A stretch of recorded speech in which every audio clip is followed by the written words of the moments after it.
Sorry for the slightly delay. Welcome to this media conference with Marcus Rashford. Just a reminder that this is embargoed until 6 a.m. tomorrow morning, and then we'll have a little section at the end embargoed until 10:30 p.m. Tomorrow. So I think, Rob Dorset, you're going to get us underway when you're ready? Hi Marcus, good to see you. How are you? Okay, yeah, good. There's been a big gap between the end of the season and where we are now. Okay, you've had the FA Cup final in between, which changed it a little bit for you, but I wonder how you've managed that time. Have you had a break yourself, and then has it been difficult to get back into training and prepare for 2 games? How does that work for you? No, I think we've done it before, so I think you get used to doing it, and especially after this season, it's been a long season, so I think everyone needed the period to shut down, enjoy times with their friends and family. But yeah, when it's time to come back, I think everyone's focus has been good. So, yeah, we're just, as always, we're looking forward to the games.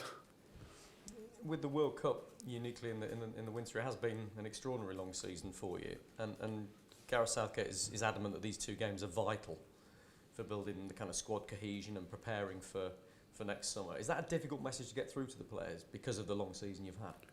No, not really. I think at the end of the day, everyone's winners, so whatever game we're playing and whoever it's for, whether it's for a club or country, we're going to want to win anyway. So that means preparing, right. And I think he expects that from us because we've shown that that's how we are as a group. So,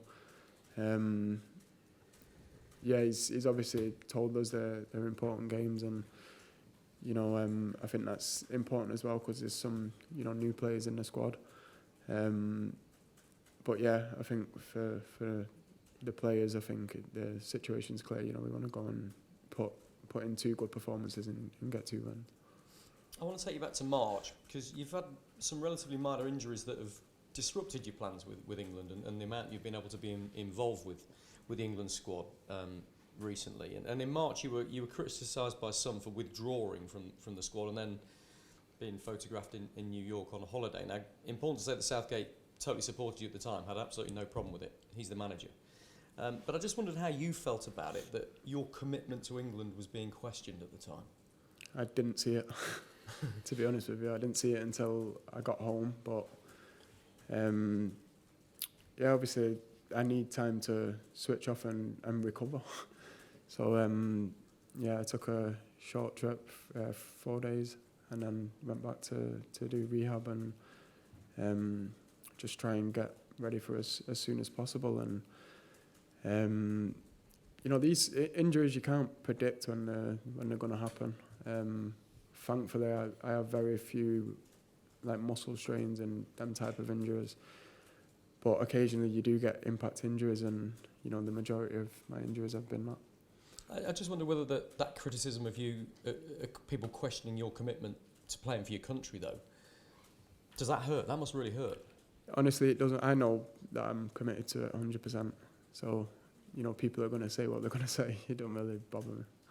Okay, good man.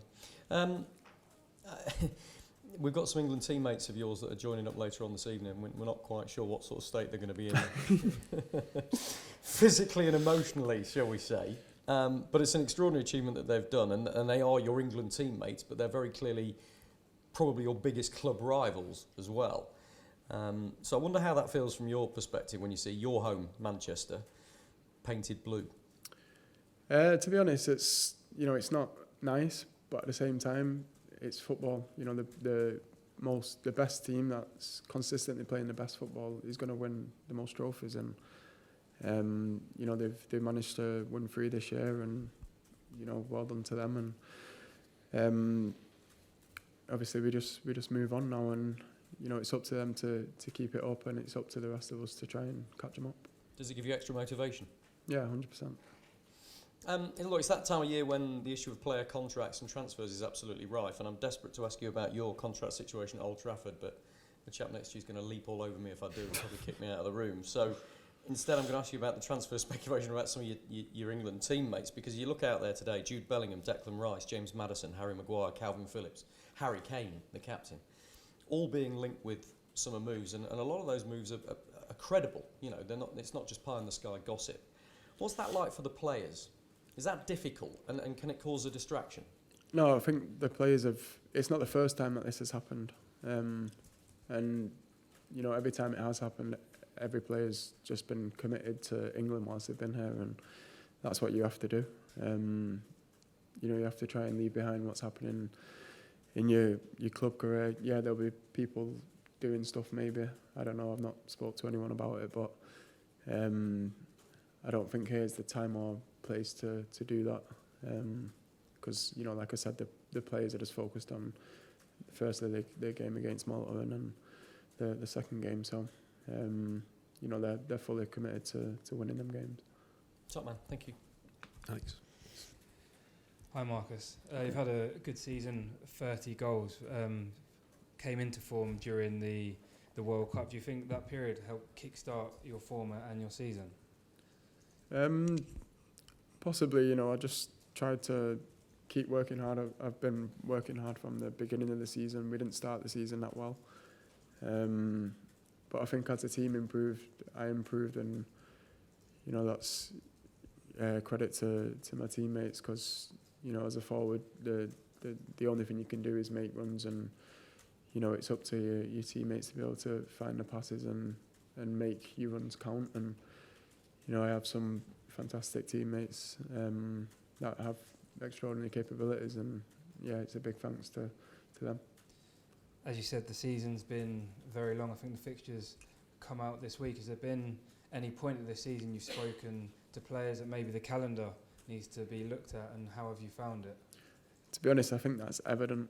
Like, it's mad that we're playing at club level. We're playing against teams that are playing 1 game a week, and we're playing 3 games a week from November up until we got knocked out of Europa League. So it's difficult, but at the same time we're used to doing it.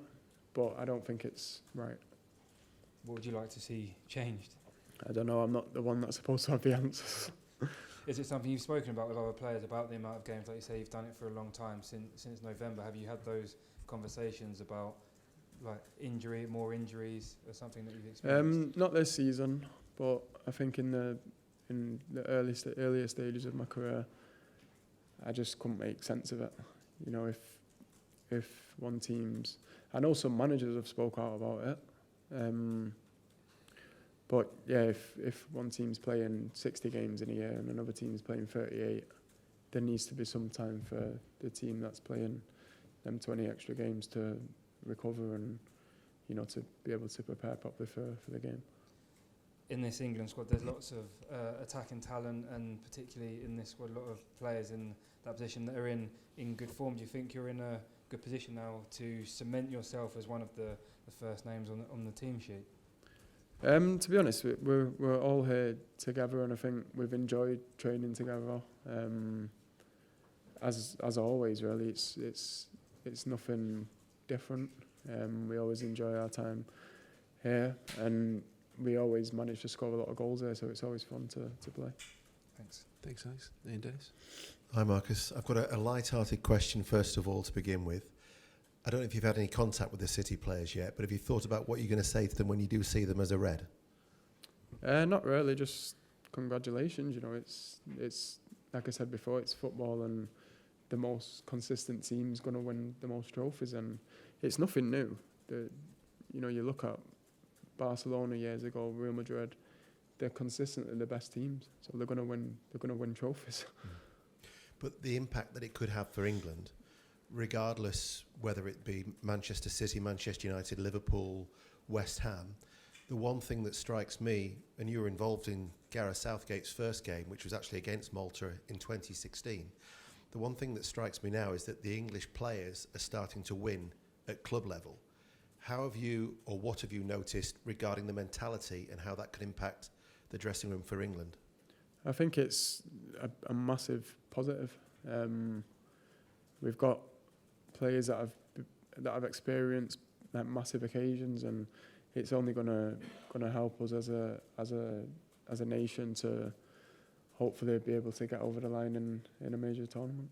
And from a personal point of view, I heard you saying that you're mature now, or you've matured.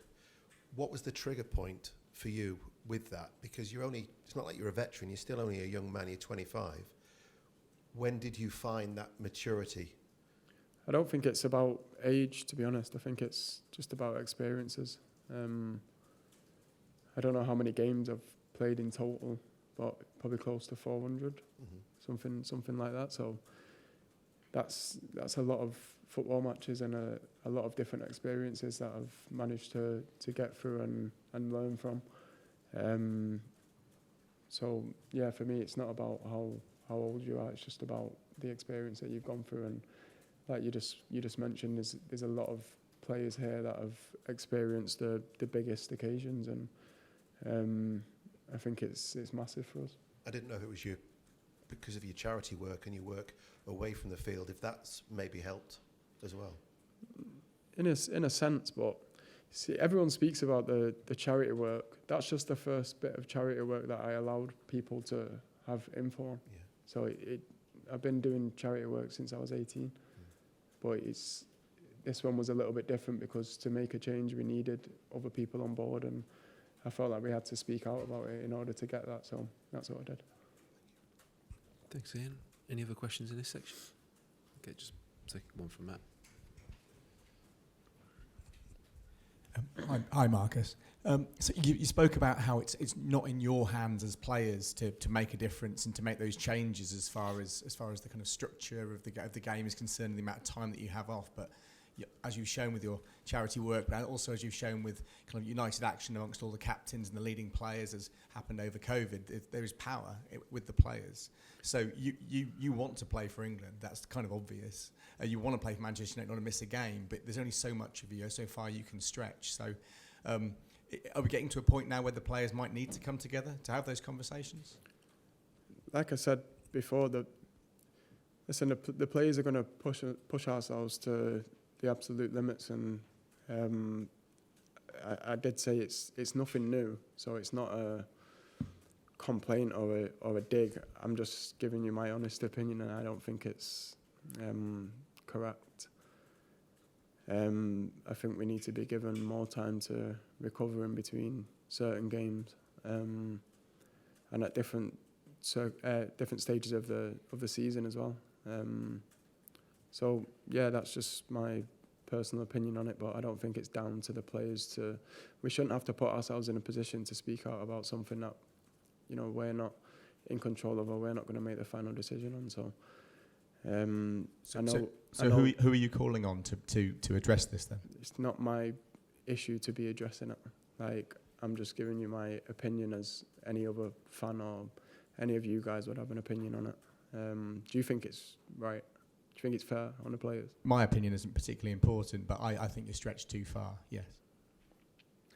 Just very, very quickly, sorry, on one of the topic, how and very different, the quality in this squad is remarkable. How strong is this squad in comparison to the squads during your long career now with England?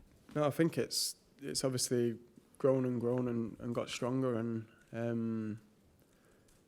I think a lot of it is down to our time being here as well. It's not just about individual development away from national team, because some England teams in the past have struggled to put it together, even though they've all been top individual players and team players for the clubs.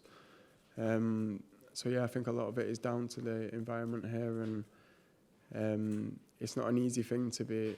A lot of us here play in the same league. It's not an easy thing to be competing against each other and then come together as a squad, but it seems to happen so seamlessly now, and it's a massive positive for us. Thanks, Mark. We'll finish this section with Dan. Hi, Marcus.